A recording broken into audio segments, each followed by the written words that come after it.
Romeo 3। तो दूसरों की अपेक्षा यहूदी को अधिक क्या मिला और खतने से क्या लाभ? हर प्रकार से बहुत कुछ। सर्वप्रथम यहूदियों को परमेश्वर का वचन सौंपा गया है। यदि यहूदियों में कुछ अविश्वासी निकले तो क्या हुआ? क्या उनका अविश्वास परमेश्वर की विश्वसनीयता नष्ट कर देगा? कभी नहीं। भले ही प्रत्येक मनुष्य झूठा निकल जाए, किंतु परमेश्वर सच्चा प्रमाणित होगा। जैसा कि धर्मग्रंथ में लिखा है, तेरे वचन तुझे धार्मिक ठहराते हैं। जब तेरा न्याय होता है तब तू विजयी होता है। यदि हमारा अधर्म परमेश्वर की धार्मिकता प्रदर्शित करता है तो हम क्या कहें? क्या यह कि जब परमेश्वर क्रुद्ध होकर हमें दंड देता है तब वह अन्याय करता है? मैं यह मानवीय तर्क के अनुसार कह रहा हूँ। कभी नहीं। यदि परमेश्वर अन्यायी होता तो वह संसार का न्याय कैसे कर सकता? परंतु यदि मेरी असत्यवादिता परमेश्वर की सत्यप्रियता और उसकी महिमा को बढ़ावा देती है, तो पापी की तरह मुझे क्यों दंडनीय ठहराया जाता है? यदि ऐसी बात है तो हम बुराई क्यों न करें, जिससे भलाई उत्पन्न हो। जैसा कि कुछ लोग जो हमारी निंदा करते हैं, कहते हैं कि हम यही सिखाते हैं। ऐसे लोग दंडाज्ञा के योग्य हैं। तो क्या हम यहूदी दूसरों की अपेक्षा बेहतर स्थिति में हैं? कदापि नहीं। हम यह आरोप लगा चुके हैं कि सब, चाहे यहूदी हो या यूनानी, पाप के अधीन हैं।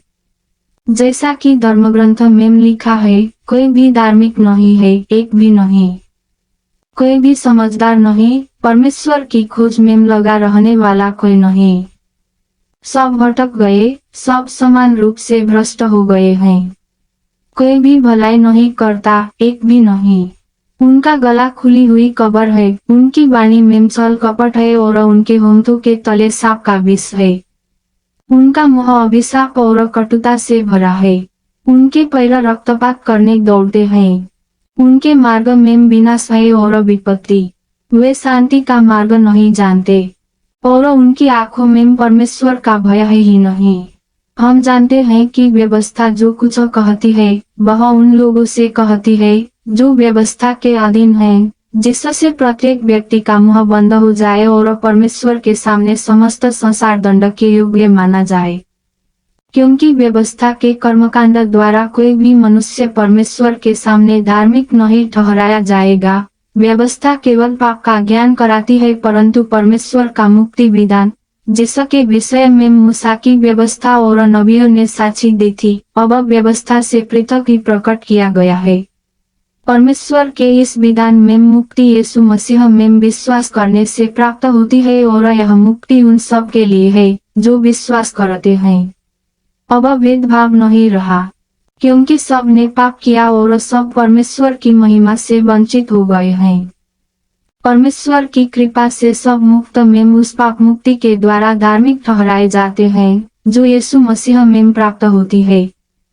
परमेश्वर ने चाहा कि यीशु अपना रक्त बहाकर पाप का प्रायश्चित करे, जिसका फल विश्वास द्वारा प्राप्त होता है।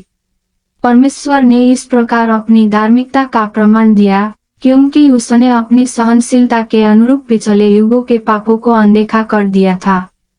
उसने इस युग में अपनी धार्मिकता का प्रमाण देना चाहा, जिससे यह स्पष्ट हो जाए कि वह स्वयं धार्मिक है और उन सब को धार्मिक ठहराता है जो यीशु में विश्वास करते हैं।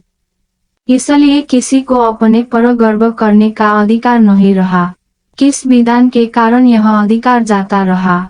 यह कर्मकांड के विधान के कारण नहीं, बल्कि विश्वास के विधान के कारण हुआ। क्योंकि हम मानते हैं कि मनुष्य व्यवस्था के कर्मकांड से पृथक ही विश्वास के द्वारा धार्मिक ठहरता है। क्या परमेश्वर केवल यहूदियों का परमेश्वर है? क्या वह गैर यहूदियों का परमेश्वर नहीं?